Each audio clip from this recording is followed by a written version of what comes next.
Welcome to Inner Light, where we explore the art of living with awareness and ease. Today, Barbara Palmer joins us, a certified health and MAP executive life coach, author, and leader in personal and professional transformation. Barbara helps high achievers step back from self judgment and embrace the power of grateful observation, cultivating clarity, peace, and purpose in both life and work. Welcome to the show, Barbara. It's such an honor to have you. Thank you so much. Good to be here with you, Anya. Mhm. So, Barbara, what does it mean to be a grateful observer? And how can this mindset change our daily experience? Well, in terms of the grateful observer, I usually start with my clients by helping them to recognize that the true essence of who they are is the part of them that is aware, that notices things, that notices how they feel, that has this idea that there must be more, you know, that keeps them from quitting, when they're pursuing something that really does resonate, with them. And so by saying that, the grateful observer is that part of is that same part of them that is noticing, just noticing what they notice. So if a person is aware that they have a mind, their thoughts are not them. It's like you have a body. Your body is not you. You have a body. So that part of you that recognizes that this is a journey. You're here on a journey. You're having various experiences during your lifetime as a human. And while you're here on this human journey, just knowing that if you show up and without the judgment, it is easier for you to observe and to recognize just how much good there is, how much abundance there is in terms of things to be grateful for. So that was my long around the bend and back. No, that's amazing. And I personally love the art of noticing things. Yes. And how does shifting from judgment to gratitude affect our relationship and decision making? In terms of how judgment affects things, I it really, I think, helps for listeners to recognize that our preoccupation with judgment or judging things is actually a program. It's actually something we've been taught. So when I say a program, it's like the way that our minds work, the way that our brains work, we remember things. The whole part of learning is that we were taught certain things to be normal that aren't necessarily serving us well. And one of the things that we've been taught that we all have a habit of, and that includes me, is uh, judging things, just anything. We judge the weather. We judge, it's like we judge colors. We judge what clothes to wear or what not to wear. It's like we are so used to it that we don't even recognize that it has a consequence. So just know that the more aware a person is, where they start noticing their own judgments and how they feel, connected to those judgments, those judgment thoughts, those negative thoughts about ourselves, or even where we say, that's good, that's not, that's right, that's wrong. That, just constantly having something to say about ourselves, about things, about other people, it takes a toll. It takes an energetic toll on us. Because it turns out everything's energy, and that includes us, that includes our thoughts and every aspect of our being. So anything that doesn't really line up with us being in a place of peace or joy, where we feel it's like, I can do this, we feel good about life, those are things that are pulling us in a direction away from gratitude. So judgment is one of those things that can do that. Yeah, I totally agree. And also, that's such a refreshing perspective. Like, simply observing with gratitude can turn routine moments into profound clarity. Oh, yes. Yes, absolutely. Um, Regardless of anything else going on in a person's life, choosing, being intentional about looking for the good, looking for things to be grateful for, um, is something you can cultivate as a habit.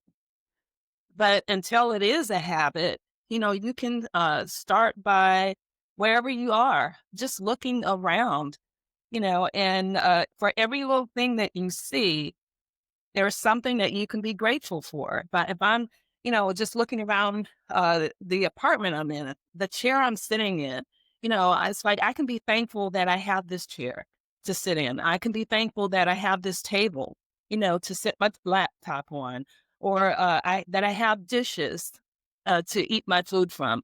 Or it's like I can choose to be grateful for anything that I either think of or that I see, that I touch, that's been a part of my past, that's a part of my present. It's a choice.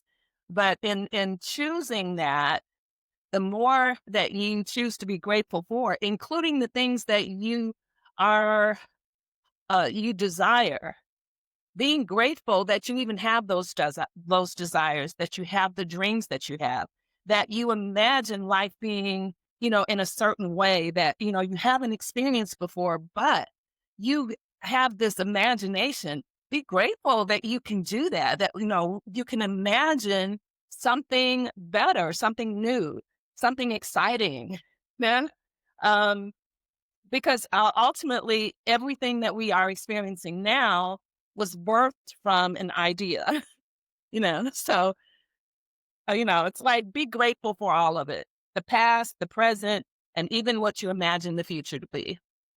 And imagine the good. Mhm. Yeah, 100%. I tell people you use your imagination all the time. But a lot of us, we've been taught to use our imaginations in these fear based ways where people imagine the worst. It's like, okay, so it's your imagination. I realize that you may not realize that you're actually practicing a habit, when you have these fear based thoughts and you conjure up all of these possibilities that really cause your heart to race and not in a good way. It's like, okay, how's about what if you used your imagination to actually cause you to feel good and to feel excited? What if you used your imagination to think thoughts that give you peace? What if? You think you could do that? Well, absolutely. We can do that, but it's a choice. And in many cases, uh, it may mean a new habit, developing, cultivating a new habit.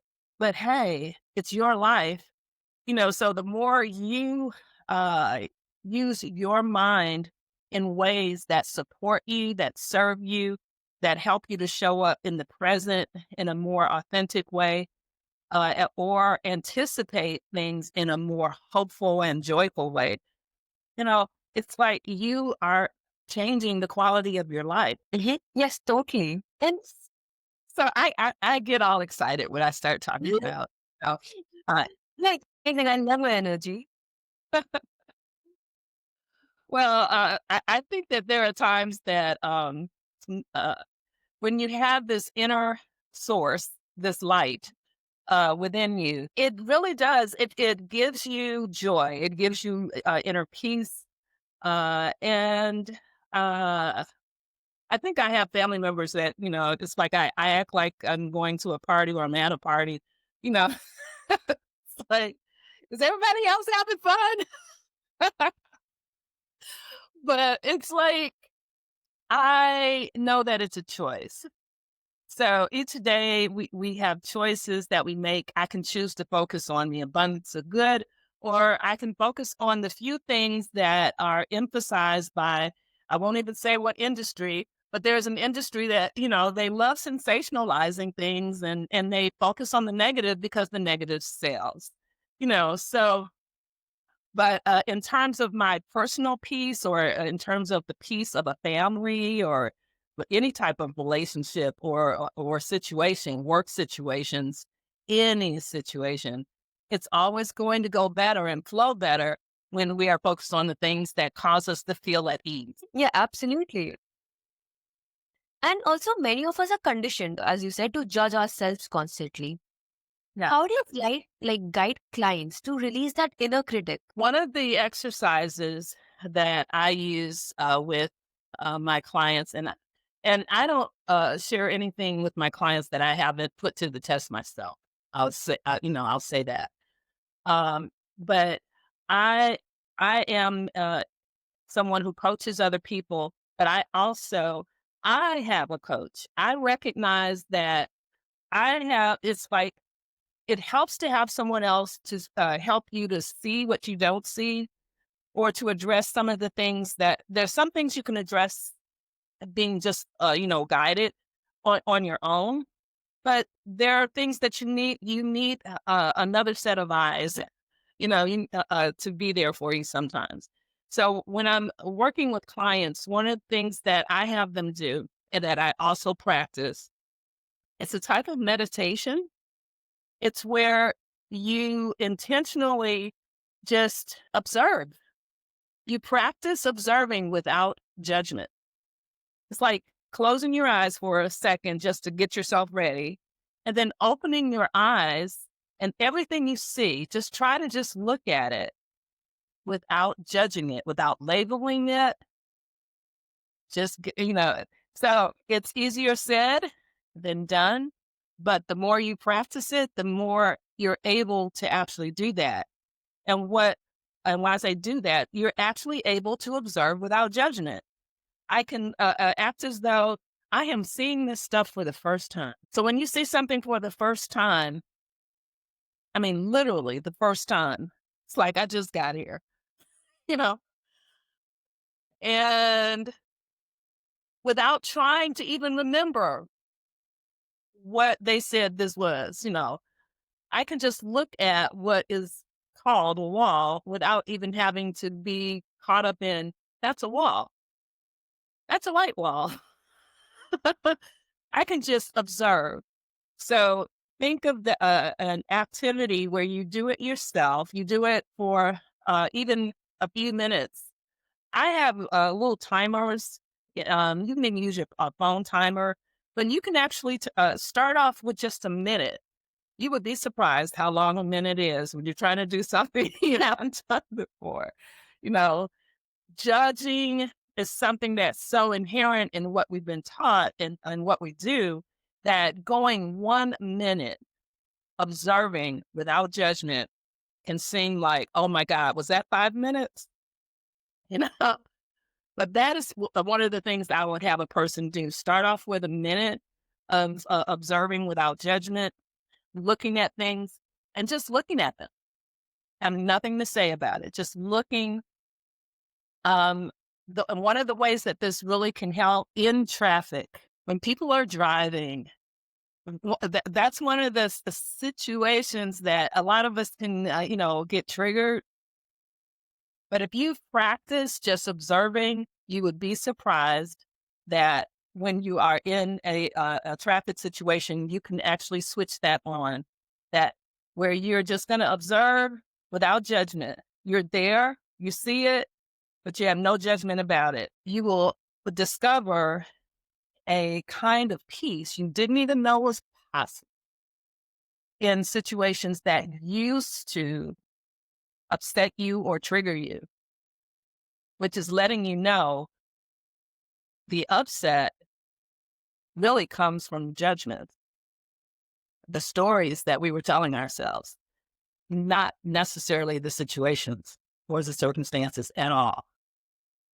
So I hope that is a helpful tip, for listeners, just to just try that. It's a form of meditation, but you're just going to observe, no labels, see if you can do it. Do it for yourself. and grow from that, and then start actually practicing that in real time, real situations. This is real time when you're practicing as well. Like, the moment you said that, imagine you're the first time in the room you're stepping in, and for 30 Yeah. seconds, don't judge. I can see my bathrobe there, and I'm just thinking it's not in the right color and it's not at the right place.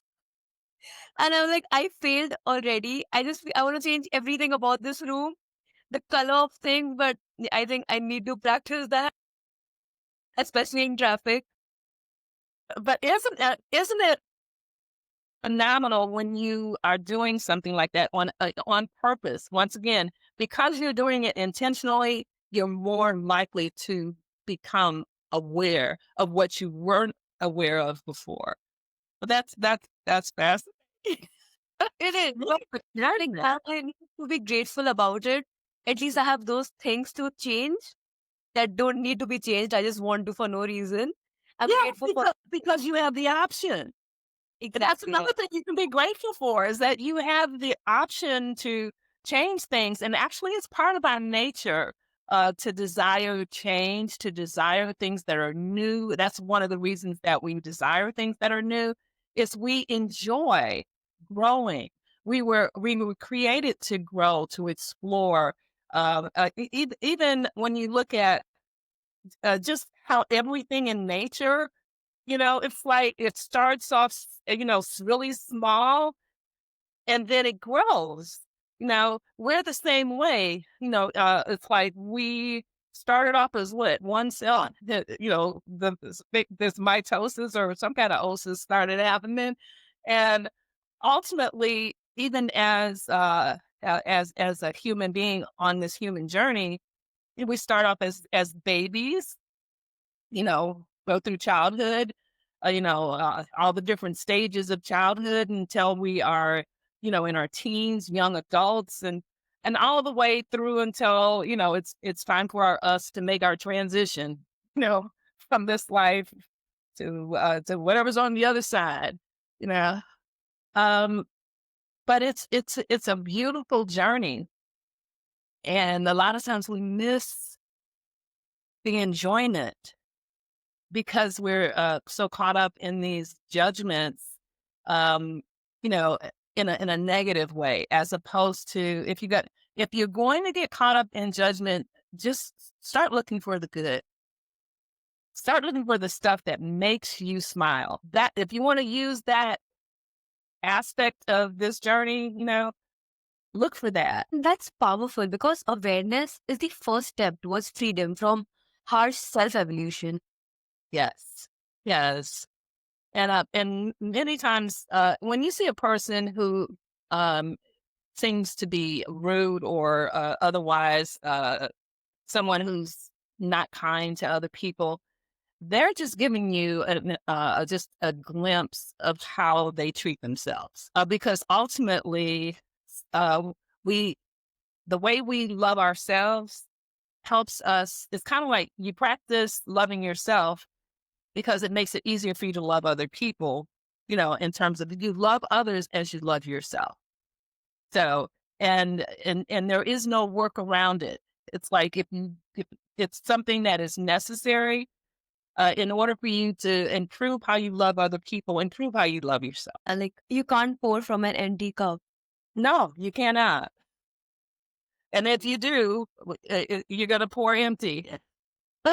And you work with leaders and executives under constant pressure. How does Yeah. grateful observation influence professional performance? I'm so glad you asked. One of the ways it helps is when you are grateful, first of all, that kind of connects you to the part of yourself that is connected to solutions as opposed to problems. It's connected to possibilities as opposed to issues. What isn't possible, you know? Uh, so it's like opening up to innovation, opening up to creativity, opening up to just seeing things from a different vantage point. So if you imagine a leader who is grateful, looking for things to be grateful for. This is somebody who is more at peace. This is someone who has more calm. This is someone who, if there is something going on that needs to be addressed or resolved, it's easier for them to see what the real contributing factors are. Someone like that is less likely to be going around trying to look for and find a person to blame because, if anything, they're going to do some inner work in terms of what am I, how am I contributing, to this, as opposed to someone who is looking for someone else to be responsible for what's happened. And it's a world of difference. It really is. It's like, uh, it just is. So I hope that is helpful as far as how it can make a difference in how a person leads. Mhm. It's just That almost sh- like, mhm. This shifts the entire perspective. yeah. And it's fascinating how stepping back can actually accelerate the results, proving that sometimes slowing down moves us further. Yes. Yes. I don't know the exact words, but I believe it was Einstein that said something about if he had a problem, if he had an hour to solve a problem, that he would basically use, let's say, 59 minutes in terms of just imagining possibilities and then make a decision, as opposed to, just, no, no, what I'm going to do. Yeah. Yeah. So, but I think when we recognize that regardless of what situation is going on, whatever we're facing, we have the capacity within ourselves to find solutions, to resolve. If there is a problem, for a resolution to happen, for something to happen to be a win-win. Um, and this is just me throwing something out there.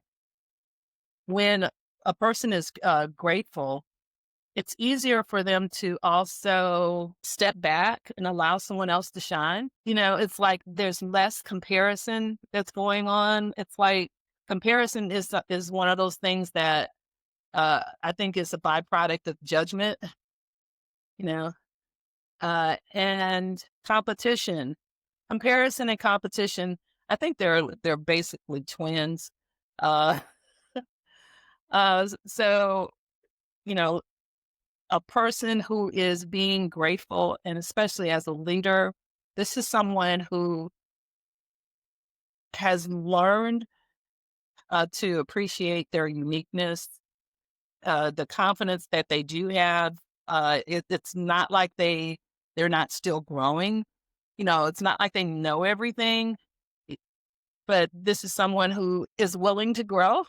Who wants to grow, who's looking for ways to become more, but they're not necessarily comparing themselves to someone else because they recognize that that's a waste of time, and that is a sure way to beat yourself down as opposed to build yourself up. Yeah, because everyone is on a different path. And accepting that you can grow and finding ways to grow is like the most important thing. Yep. And if you have a leader that knows that, you have a leader who is also allowing that to happen for their team. For the people that report to them and the people that report to the people that report to them. It's like they would create an atmosphere, a culture that allows for and welcomes, growth and innovation. Yes, 100%. So Barbara Pelman reminds us that stepping out of judgment and embracing gratitude transforms not only our inner world, but the way we engage with life. And to our listeners, pause, breathe, and choose observation over evaluation. Your perspective and your peace will follow.